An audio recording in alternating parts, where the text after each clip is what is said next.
La idea de esto es justamente un poco lo que hablaba Luis y en realidad de lo poco que puedo leer de medicina, esto surgió a través del diario, ¿no? Que uno lo poco que, digamos, que pasa todos los días afuera y de repente a mediados de abril salió esto, ¿no? Que en varios diarios apareció esto que nosotros ya veníamos, y Luis desde los talleres del año pasado virtuales, hablando con los pacientes de por qué es bueno seguir haciendo actividad física.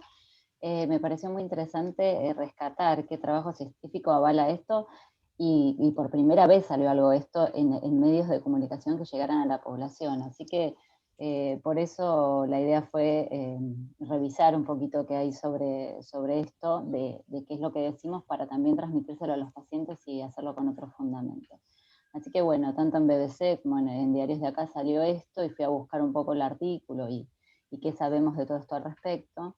Y para hablar de esto, bueno, lo que se viene diciendo desde el principio del COVID es cuáles son los factores de riesgo para infección severa, y los tenemos más que repetidos, ¿no? Todos nuestros pacientes con diabetes, la edad añosa, todo lo que ya sabemos, pero nadie nunca habla en ninguno, tanto el CDC que puse acá, el Ministerio de Salud nuestro, no está puesto dentro de este listado el sedentarismo, ¿no? Entonces, bueno, vemos en qué se basa un poquito esto, y para empezar a hablar de sedentarismo o la completa ausencia de actividad física, hablamos un poquito de qué es la actividad física, definición por el CDC, por entidades de deporte, que se refiere a cualquier movimiento corporal que sea producido por la contracción del músculo esquelético que aumenta el gasto de energía por encima del basal. Y uno en general lo usa como sinónimo de lo otro que es el ejercicio físico, que es, si bien son intercambiables, por eso la actividad física en realidad es mantenerse activo, es lo que nosotros llamamos mantenerse más activo, y el ejercicio es cuando ya hablamos de planear, estructurar y hacer de manera repetitiva una actividad que tenemos como propósito mejorar o mantener el estado físico y la salud.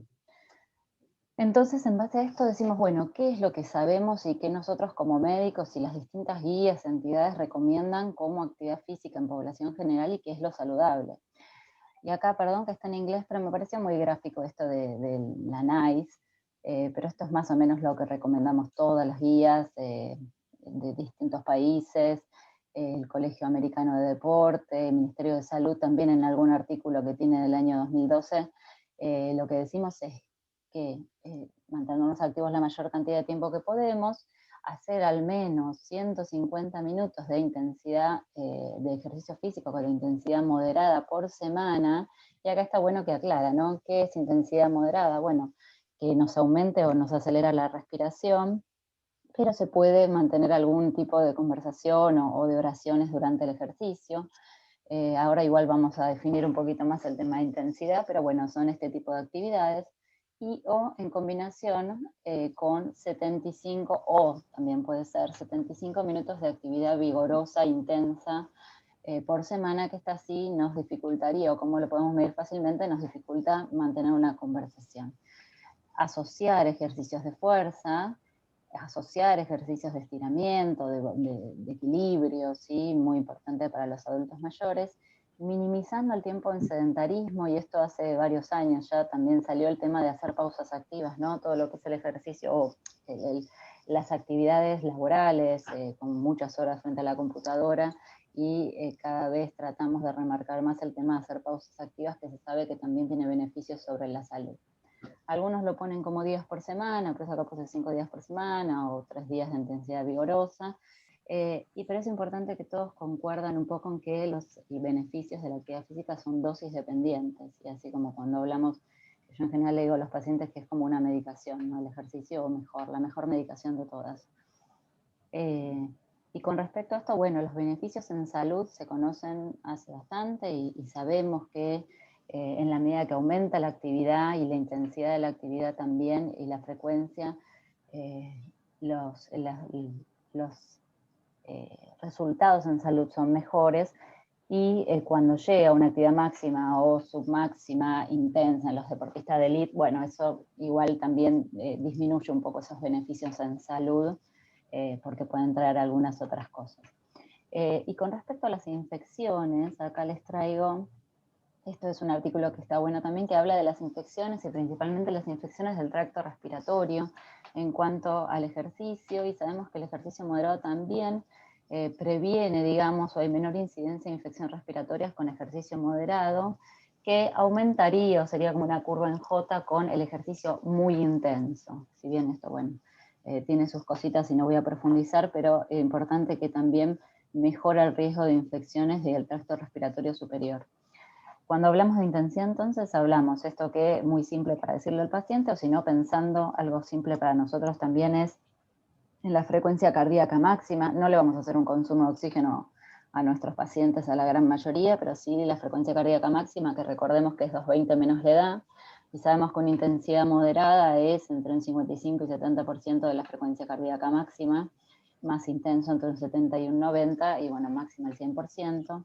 Y hay otra forma de medir la intensidad del ejercicio, que es a través de la escala Borg, o la escala referida de intensidad, o percibida, donde del 0 al 10 podemos decir que más o menos una intensidad moderada estará por acá, donde nos es relativamente dificultoso o hacer la actividad física. Es algo de percepción que también quizás sirve, porque obviamente que no es lo mismo la intensidad para mí, que ahora no estoy pudiendo hacer mucho, que para una persona mucho más entrenada. Así que bueno, eso también es importante.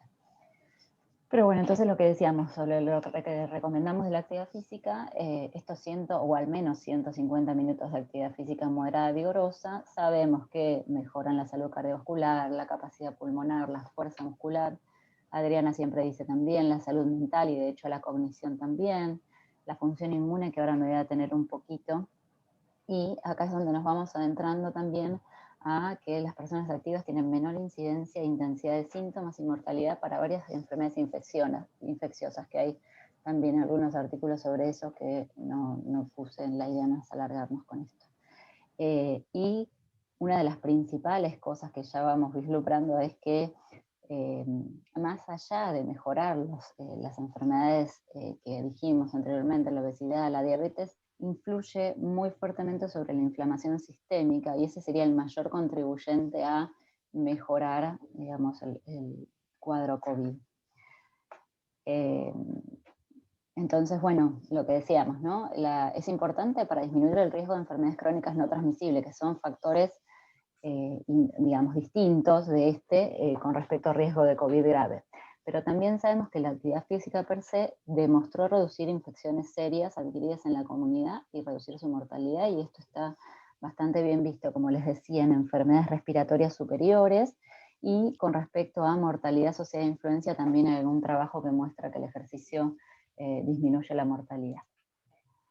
¿Y cómo sería? Bueno, la verdad es que hay muchas moléculas y es medio tedioso. Yo con respecto a moléculas no voy a hablar mucho, pero sí que el músculo esquelético es un gran órgano que que libera muchas mioquinas, o que son citoquinas, ¿no? Y tiene muchas funciones en cuanto a la contracción muscular, y esto hace, por ejemplo, que a través de una molécula que no importa el nombre, pero hace que los adipocitos se transformen o vayan hacia adipocitos marrones, que son más metabólicamente activos, disminuyendo la infiltración macrofágica y disminuyendo ese tejido adiposo inflamatorio. ¿Sí? Lo hace un tejido adiposo más saludable, que sería el tejido adiposo más pardo, más activo. Y después, a través de otras citoquinas antiinflamatorias, también tiene efectos directos sobre las células inmunes, aumentando, digamos, la actividad de los macrófagos, mejorando el número y la función de las células natural killer. Muy importante esto de las células T naive, que son como las células nuevas, las que nos protegen sobre las infecciones nuevas, que aumentan la proliferación y la sobrevida. Y mejora también esto es los linfocitos recientemente producidos por el timo, digamos, aumenta en circulación, con lo cual todo esto mejora la vigilancia inmunológica, que se llama, y la inmunidad temprana, ¿sí? Y acá hay otra parte, digamos, que después también tengo un artículo un poquito más adelante, todo breve, porque no me voy a meter en los mecanismos moleculares, pero bueno, la actividad física desde que la iniciamos, y con la liberación de catecolaminas, por ejemplo, también a través de receptores que tienen las células en los linfocitos, aumenta y moviliza las células natural killer y las células como decía, los linfocitos T más nuevitos, y hacen que mejore la vigilancia inmunológica y disminuye las cargas virales latentes, y como que induce la apoptosis de los glóbulos blancos que son más senescentes, digamos, y que no tienen buena funcionalidad en cuanto a la inmunidad. Y todo esto también tiene una importancia, estas células nuevitas, con respecto a lo que es la eficacia de las vacunas y la protección que nos dan las vacunas. Entonces, bueno, cuando hablamos de ejercicio y COVID, no solo hablamos de disminuir o bajar de peso, digamos, y mejorar todas esas cosas, las enfermedades crónicas no transmisibles, sino de efectos del ejercicio mismo per se. Y bueno, lo que nos pasó fue esto, lo que dice Luis, ¿no? Y le decimos a todos los pacientes. Durante todo este tiempo fue quédate en casa, se cerraron todos los parques, los gimnasios, y lamentablemente se manejó mucho todo esto a través del miedo, la ansiedad, la angustia de todos los pacientes. Y una situación muy pasiva de las personas en cuanto a su salud. Bueno, esperar la cura, esperar la vacuna, y no mantenernos o no ponernos nosotros como un rol activo de qué poder hacer. Y lamentablemente todo esto no se transmite, o no se transmitió a la población y no se transmite en ningún lado, no solo acá. Y entonces, bueno, llegamos al artículo del cual se originaron esos reportes del diario, que es un artículo donde evalúan a pacientes COVID positivos, que fueron positivos entre enero y octubre de 2020. Es una población en California, donde tienen un sistema de salud con muchos pacientes, donde ellos tienen una historia clínica electrónica, y incluyeron en el estudio a los pacientes con COVID que hubieran tenido en los 2 años previos a marzo del 2020, o sea, entre 2018 y 2020, al menos 3 registros de un cuestionario que es el Exercise Vital Sign, es decir, que los pacientes reportan el tipo de ejercicio que hacen y su intensidad.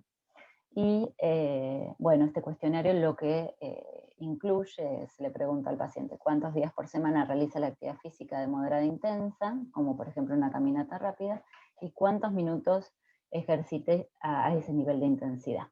Y en base a eso se categorizaron 3 grupos.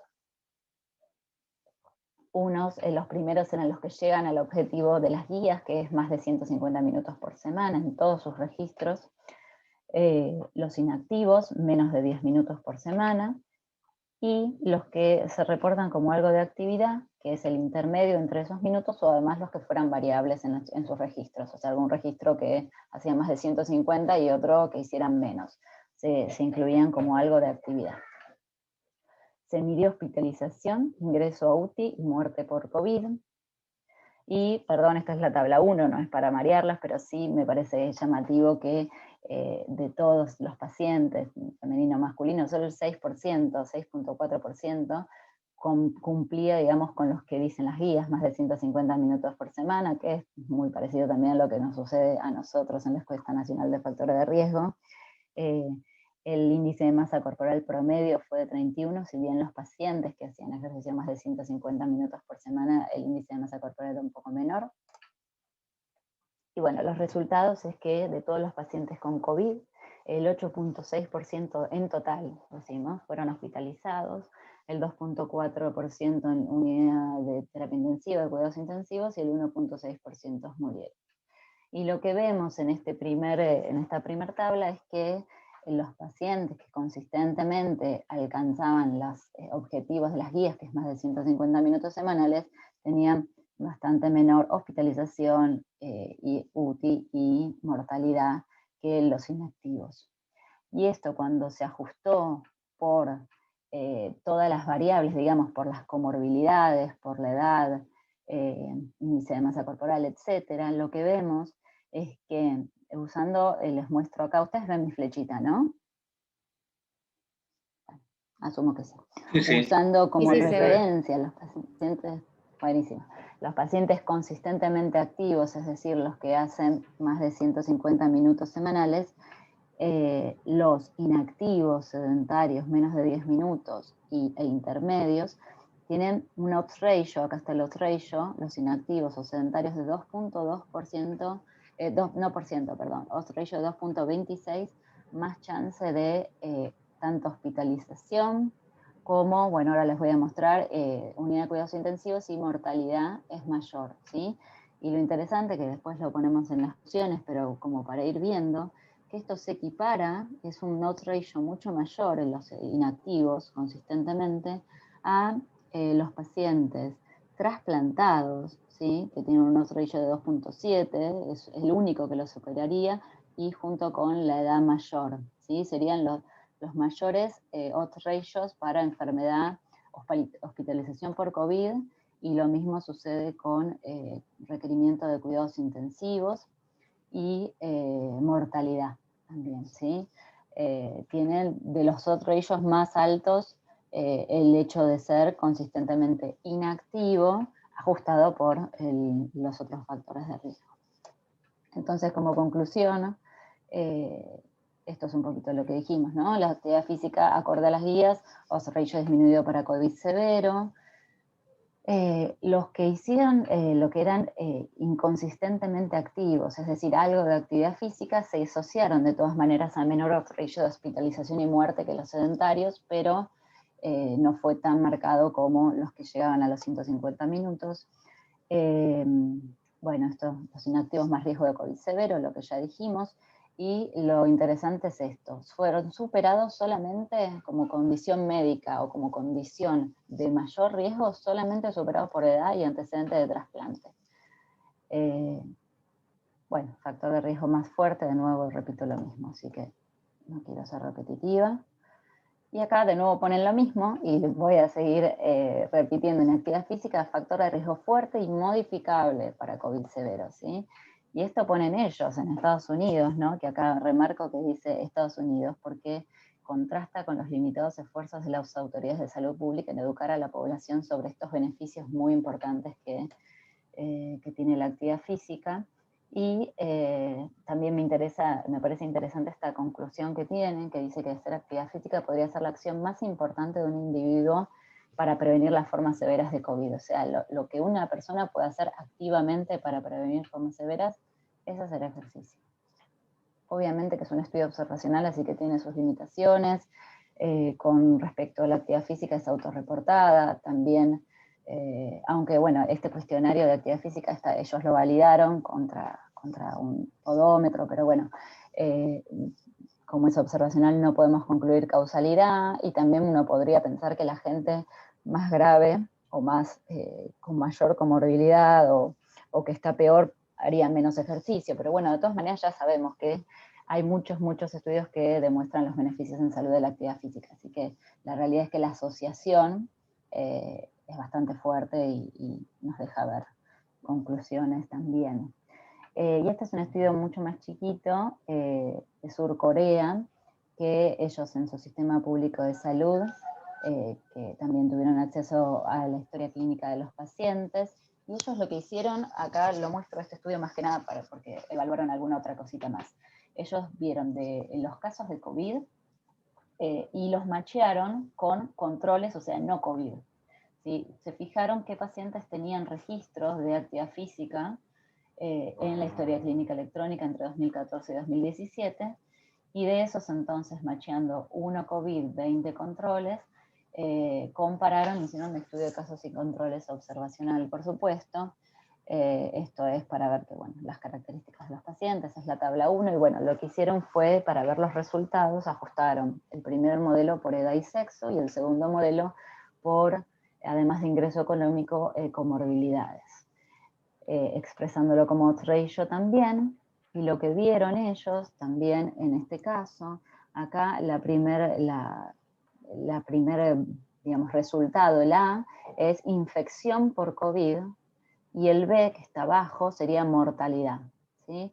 Entonces, en el caso de infección por COVID, lo que vieron es que los pacientes que hicieron actividad física moderada, vigorosa, tuvieron menos chances, tanto ajustado por edad y sexo, como ajustado por el resto de las variables, menos riesgo, el odds ratio es más bajo para infección, y para mortalidad por COVID también el odds ratio para pacientes o para personas que hacen actividad física es menor,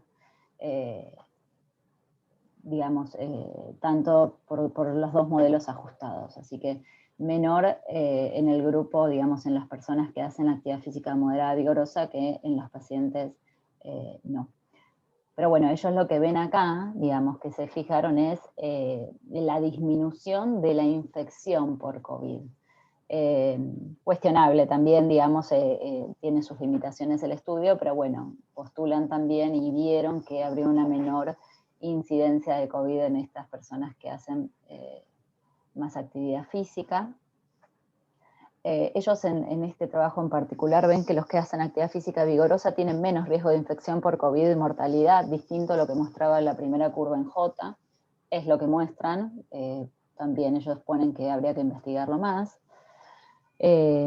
Seguimos diciendo que en todos los pacientes el beneficio de la actividad física es dosis dependiente, teniendo en cuenta obviamente que los deportes de muy, muy alto rendimiento tienen después su parte deleteria también.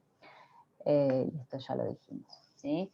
La mayor limitación creo de este estudio es que eran pocos pacientes, de todos los pacientes COVID, o sea, tenían 6.000 pacientes incluidos y solo tuvieron 92 muertes, entonces la verdad es que es medio difícil de evaluar, pero bueno, la tendencia es esta.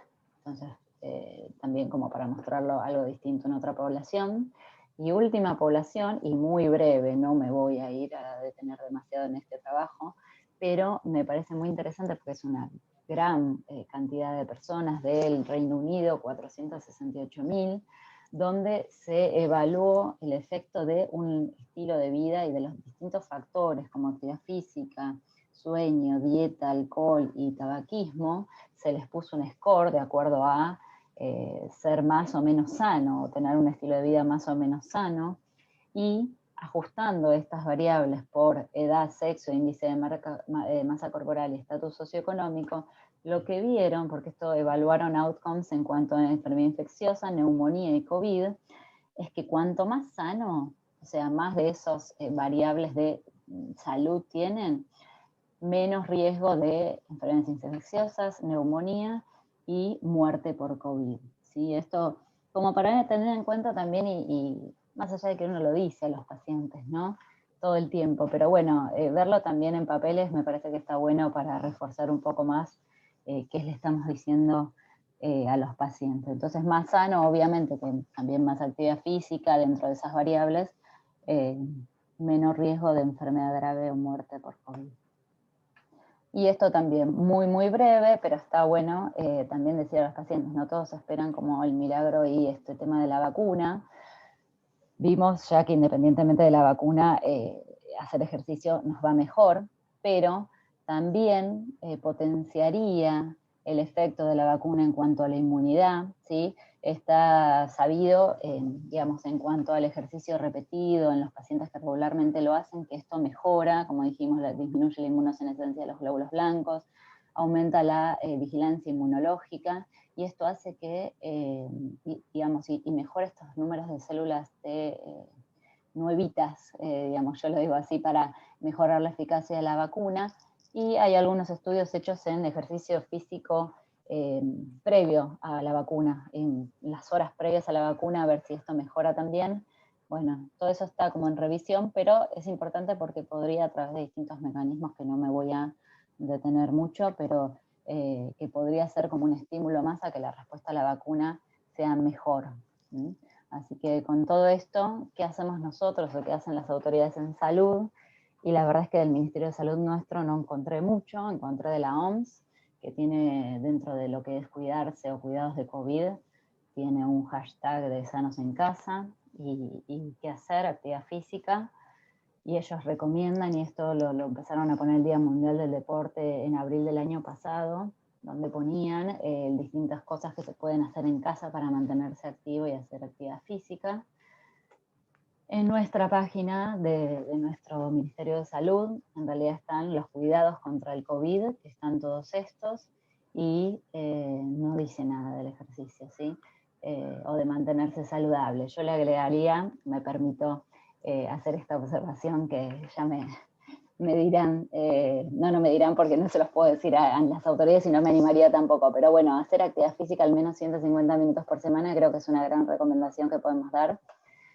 Y prescribirlo, siempre es importante, bueno, ya estos nuestros maestros, los jefes acá en diabetes siempre nos han indicado cómo prescribir, obviamente que acorde a cada persona, ¿no? Y viendo las posibilidades, y si lo podemos plasmar en un plan de acción, es decir, ¿cuándo empezarías? ¿Qué tipo de ejercicio te gusta hacer? Bueno, y lo anotamos, es una gran herramienta para comunicárselo a los pacientes, así que eso es todo. Y